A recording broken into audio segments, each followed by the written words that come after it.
আসসালামু আলাইকুম। আজকের রেসিপিটা ছোটোবেলার কথা মনে করিয়ে দিই। এটা হচ্ছে কুমড়ো ফুল, বানাবো কুমড়ো ফুলের বড়া।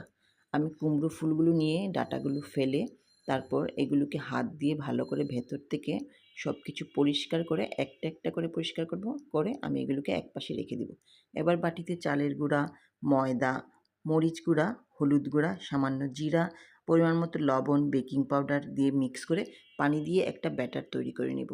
ব্যাটারটা যখন পারফেক্ট হয়ে আসবে, আমি ফুলগুলো একটা একটা করে নিয়ে ব্যাটারে চুবিয়ে ভালো করে যাতে ব্যাটারটা মেখে যায় ফুলের সাথে, সেভাবে চুবিয়ে আমি গরম তেলের মধ্যে সবগুলো একে একে দিয়ে দিলাম।